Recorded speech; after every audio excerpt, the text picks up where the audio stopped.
if we want Africa, if we want an African miracle, if we want that some days people would refer to the African tigers and so forth. The most important thing for us as leaders, as head of states, is to give all the opportunity to the business community to work in good condition, in safe condition, and so forth. This is why we have to promote independent judiciary. This is why we have to fight against corruption. This is why we have to improve also the democratic system and so forth, because I do believe that this is absolutely necessary for the business.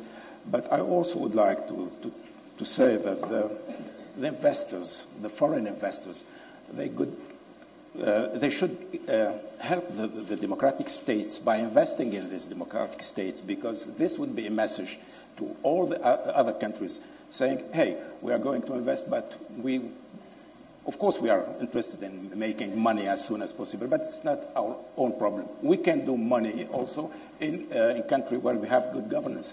So by sending this message everywhere that now good governance is for the business community something very important, and not only as important as making money very soon, very, very quickly. This message also could help African countries to improve the situation, and this could improve the situation of the population, because once again, I must stress that we don't need a development which is not useful for the population. We don't want widening the gap between rich and poor, because this would lead to more instability and more aggression and more civil war and so forth.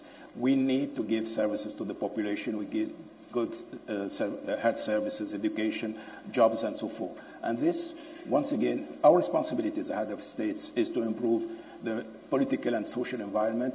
And it's also the moral responsibility of the business community to go where there is state of law, where there is democracy, and so forth, because they would of course invest in social and development economy, but also in peace and democracy, because once again, all the three factors are linked.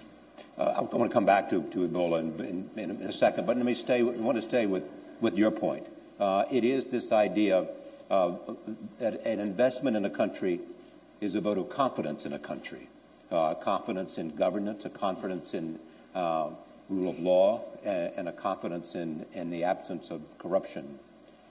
Is there, in any of your judgment, a sense that there is a misconception about Africa in terms of specific countries with respect to that? Is there something that you think that the business community and the private sector may have a misconception about or badly informed?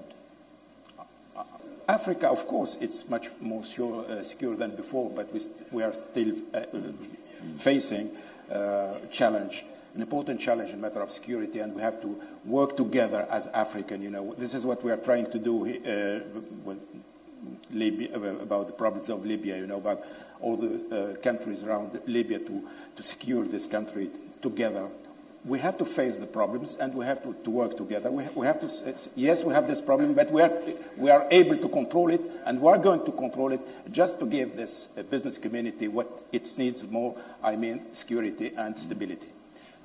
Yes.